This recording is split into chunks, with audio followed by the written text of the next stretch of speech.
तो दोस्तों अगर एक्शन और एंटरटेनमेंट वाली मसालेदार फिल्म देखनी है तो साउथ इंडियन सिनेमा से बढ़कर और कोई ऑप्शन नहीं है। और 2021 में आई पुष्पा मूवी इसका बेस्ट एग्जाम्पल है। इस फिल्म की कहानी तो बढ़िया है, साथ ही इसके एक्टर्स की परफॉर्मेंस और डांस भी देखने लायक है। पर मूवी की स्टोरी अभी खत्म नहीं हुई, अब इसका सेकंड पार्ट भी आने वाला है, जिसे देखने के लिए हमें इसका पहला पार्ट समझना जरूरी है। इसलिए आज मैं पुष्पा द राइज मूवी को शॉर्ट में एक्सप्लेन करूंगा। तो चलिए बिना किसी देरी के शुरुआत करते हैं। इस मूवी में आंध्र प्रदेश का शेषाचलम जंगल दिखाया गया है, जहां पर एक खास लकड़ी यानी पेड़ पाया जाता है जो है रेड सैंडलवुड मतलब लाल चंदन। इस लकड़ी की कीमत बहुत ज्यादा है और इसके कई सारे इस्तेमाल भी है, जैसे कि दवाई, परफ्यूम, फर्नीचर, म्यूजिकल इंस्ट्रूमेंट बनाने में इसका इस्तेमाल किया जाता है। मगर चंदन के पेड़ को काटना इलीगल है, इसलिए कई लोग इसे चोरी चुपके काट कर इसकी स्मगलिंग करते हैं और करोड़ों रुपए कमाते हैं। लाल चंदन की डिमांड इंडिया से ज्यादा फॉरेन में है। जापान और चाइना जैसे देश में इसका बहुत पैसा मिलता है। वैसे तो आज भी इस चंदन की तस्करी चलती है, लेकिन ये कहानी 1990 के दशक की है, जहां आंध्र प्रदेश में लाल चंदन की स्मगलिंग के लिए कई लोगों ने एक ग्रुप बनाया था जिसका नाम था सिंडिकेट। इस ग्रुप में बहुत से गुंडे मौजूद थे जो कि पुलिस से बच के वो लाल चंदन के पेड़ काटते थे और अपना माल मंगल सीनू नाम के एक आदमी को बेचते थे, जो कि सिंडिकेट का लीडर था और बहुत पावरफुल आदमी था। वो उन लकड़ियों को दूसरे शहरों में स्मगलिंग करता था। सीनू के अलावा सिंडिकेट का जो दूसरा सबसे खतरनाक आदमी था वो था कोंडा रेड्डी। वो अपने दो भाई जक्का रेड्डी और जोली रेड्डी के साथ काफी ज्यादा पेड़ काटकर मंगल सीनू को बेचता था। इस तरह से ये स्मगलिंग का काम काफी सालों से चल रहा था। लेकिन फिर सिंडिकेट में एक ऐसा आदमी की एंट्री होती है जिसने इस धंधे को आसमान में पहुंचा दिया। उसका नाम है पुष्पा राज, जो कि एक बहुत हिम्मत वाला और होशियार आदमी था। पुष्पा पहले मजदूरी का काम करता था, पर उसके तेवर और सपने एक राजा की तरह थे। वो किसी के आगे झुकता नहीं था, लेकिन पुष्पा की सबसे बड़ी कमजोरी थी कि वो एक नाजायज औलाद था। उसका बाप एक काफी बड़ा आदमी था जो कि पुष्पा की माँ से प्यार तो करता था, पर उससे शादी नहीं की। जब पुष्पा छोटा था तभी उसका बाप नहीं रहा। उसकी जिंदगी काफी गरीबी में कटी और सब लोगों ने उसे नाजायज कहा। खास तौर पर पुष्पा का सौतेला बड़ा भाई मोहन उससे नफरत करता था और उसने उसे अपनी दौलत से बेदखल कर दिया। इस वजह से पुष्पा के अंदर एक आग लग गई थी कि वो एक दिन बहुत बड़ा आदमी बनेगा और पूरी दुनिया को अपने आगे झुकाएगा। फिर 1990 के दौर में जब पुष्पा लगभग 30 साल का था और वो मजदूरी का काम करता था, तब उसकी दोस्ती केशव नाम के एक आदमी से हुई, जो कि पुष्पा के बड़े इरादे देखकर उसके पीछे पड़ गया। क्योंकि केशव को भी बहुत पैसे कमाने थे, पुष्पा उसके लिए तैयार हो जाता है और केशव भी उसका साथ देता है। फिर वो दोनों कोंडा रेड्डी के आदमियों के साथ जंगल में चले जाते हैं, जहाँ वो कई लोगों के साथ मिलकर लाल चंदन के पेड़ काटना शुरू करते हैं। पेड़ काटते वक्त जंगल में अक्सर पुलिस की रेड पड़ती थी और मजदूरों को माल छुड़ाकर भागना पड़ता था। इस मामले में पुलिस ऑफिसर गोविंद सबसे स्ट्रिक्ट था। वो चंदन के स्मगलिंग के बिल्कुल खिलाफ था और सिंडिकेट के सभी लोग गोविंद से परेशान थे। पर जब पुष्पा पेड़ काटने का काम शुरू करता है तो वो ये तय करता है कि वो पुलिस को अपना माल ले जाने नहीं देगा, क्योंकि माल जब्त होने से उन्हें पैसे नहीं मिलते थे। फिर एक दिन जब पुष्पा और उसके साथी जंगल में अपना काम कर रहे थे, तब उन्हें यह खबर मिलती है कि गोविंद अपनी पुलिस की टीम लेकर वहां आ रहा है। ये सुनकर सब मजदूर जंगल से भागने सोचते हैं। तब पुष्पा उन्हें समझाता है और उनके साथ मिलकर सारी लकड़ियों को छुपा देता है। फिर जब पुलिस वहां आती है तो उन्हें माल नहीं मिलता। इसके बाद पुष्पा गोविंद को यह धमकी देता है कि वो उनके काम में दखल ना दे, क्योंकि पुलिस की टीम से बड़ी उन मजदूरों की फौज है। इसलिए सभी पुलिस वाले उनसे डर कर वहाँ से चले जाते हैं। तब से पुष्पा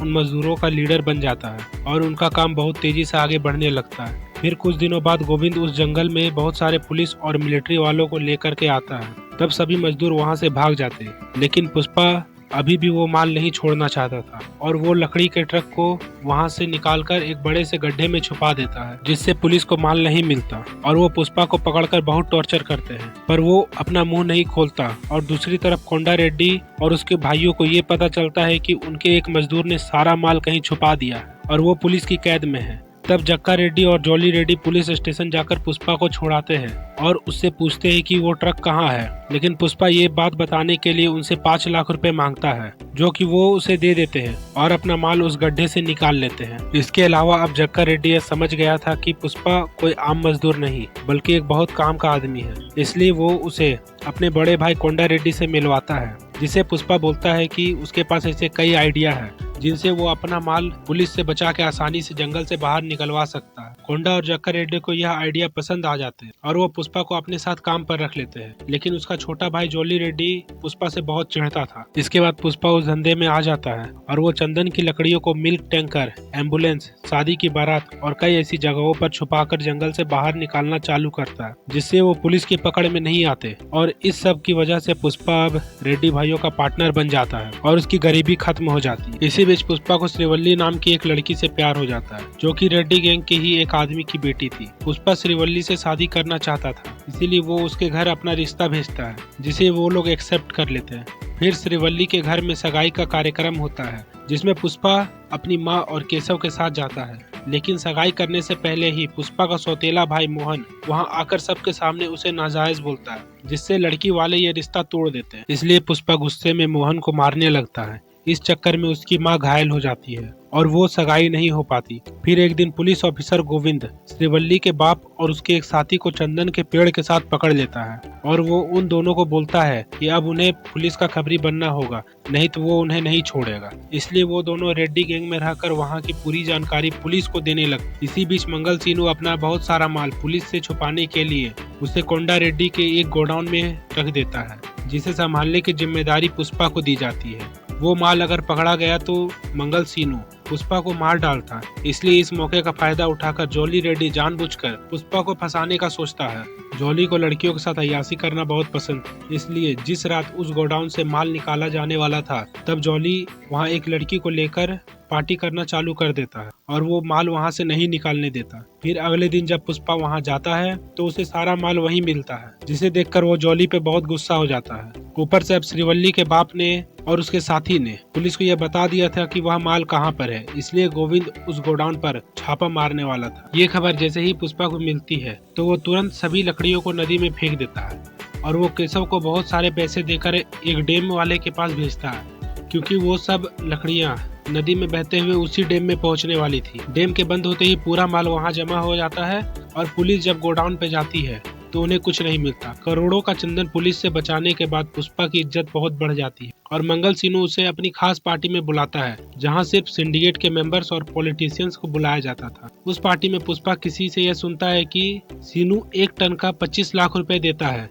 जबकि वे सब उस माल को चेन्नई में 2 करोड़ रुपए में बेचते हैं। इससे पुष्पा को लगता है कि सारी मेहनत वो लोग कर रहे हैं और ज्यादा प्रॉफिट सीनू कमा रहा है। इसलिए वो कोंडा रेड्डी को उससे बात करके रेट बढ़ाने के लिए बोलता है, पर क्योंकि सीनू बहुत खतरनाक था, इसलिए कोंडा उससे खुद बात नहीं करके वो ये काम पुष्पा को देता है और बोलता है अगर उसने माल का रेट बढ़वा दिया तो उसे 50% प्रॉफिट देगा। तब पुष्पा सीनू के घर जाकर उससे रेट बढ़ाने की बात करता है, जिसकी वजह से वो लोग में मारा पीटी स्टार्ट हो जाती है। तब पुष्पा उससे लड़के उन्हें हरा देता है और बोलता है कि अब वो सारा माल खुद चेन्नई जाके मुर्गन को बेचेगा। फिर पुष्पा जंगल से बहुत खास लाल चंदन जमा करता है और उसे लेकर चेन्नई के डीलर मुर्गन के पास पहुंच जाता है, जो कि 1 टन माल के 3 करोड़ रुपए देने को तैयार हो जाता है। उसे बेचकर पुष्पा 50% का पार्टनर बन जाता है और वो लोग अब से डायरेक्ट मुर्गन को ही माल बेचने लग जाते हैं। इसी बीच एक दिन जॉली रेड्डी को यह पता चल जाता है कि श्रीवल्ली का बाप पुलिस वाला का खबरी है, इसलिए वो उसे बहुत मारते हैं और वो श्रीवल्ली को बोलते हैं कि वो उसके बाप को तभी छोड़ेगा जब वो उसके साथ एक रात बिताएगी। तब श्रीवल्ली पुष्पा के पास जाकर उसे ये सब बात बता देती है, जिसे सुनकर वो श्रीवल्ली के साथ जॉली के पास जाता है और उसके हाथ पैर तोड़ के उसे अपाहिज बना देता है। फिर पुष्पा उसे बोलता है कि अगर वो ये बात अपने भाइयों को बता दे तो भी उसे कोई डर नहीं, लेकिन जॉली पुष्पा को यह बोलता है कि वो ये इस बारे में किसी को नहीं बताएगा और वो ठीक होकर खुद तुमसे बदला लेगा। इसके बाद पुष्पा श्रीवल्ली के पिता को कैद से छुड़ा लेता है और उन दोनों को घर छोड़ देता है, जिससे खुश होकर श्रीवल्ली के घर वाले पुष्पा से रिश्ता जोड़ने के लिए तैयार हो जाते और उन दोनों की शादी तय हो जाती है। फिर एक दिन कोंडा रेड्डी को यहाँ पता चलता है कि जॉली का वो हाल पुष्पा ने किया है, इसलिए कोंडा, जक्का और कुछ आदमी मिलकर पुष्पा को पकड़ लेते हैं और वो लोग उसे मारने के लिए जंगल लेकर जाते। लेकिन तभी सीनू का साला मोगलिस बहुत सारे गुंडे के साथ वहाँ आ जाता है और कोंडा रेड्डी को गोली मार के उसे खत्म कर देता है। वो लोग यहाँ रेड्डी गैंग को मारने के लिए आए थे, क्योंकि वो अपना माल उन्हें नहीं बेच रहे थे। कोंडा को मारने के बाद मोगलिस उसके बाकी साथियों को भी मारना चालू करता है, लेकिन पुष्पा उन सब से लड़ता है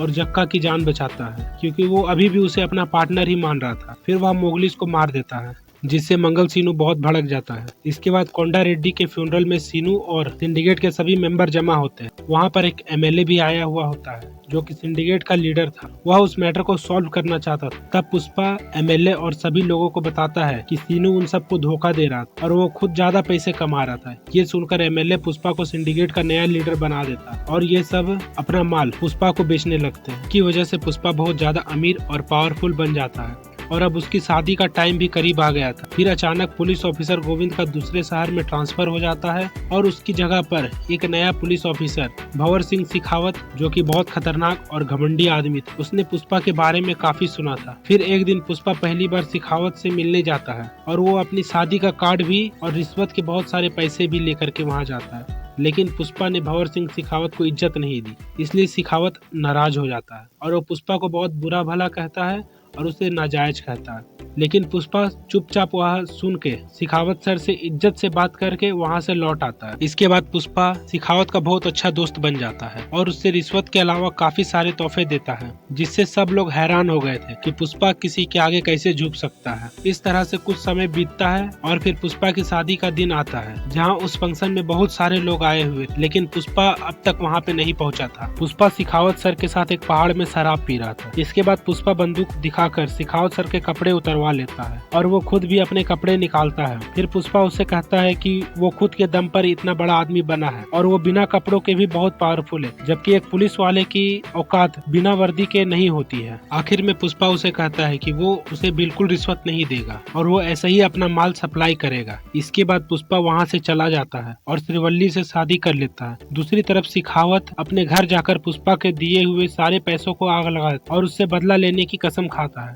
इसके आगे की कहानी इस मूवी के सेकंड पार्ट में दिखाई जाएगी, जहां मंगल सीनू, जॉली रेड्डी और भंवर सिंह शेखावत पुष्पा से अपना बदला लेने आएंगे। तो दोस्तों, ये थी पुष्पा पार्ट 1 की एक्सप्लेनेशन। अगर आपको ये वीडियो अच्छी लगी तो इसे लाइक करें और शेयर जरूर करें और ऐसी ही इंटरेस्टिंग वीडियो देखने के लिए हमारे चैनल को सब्सक्राइब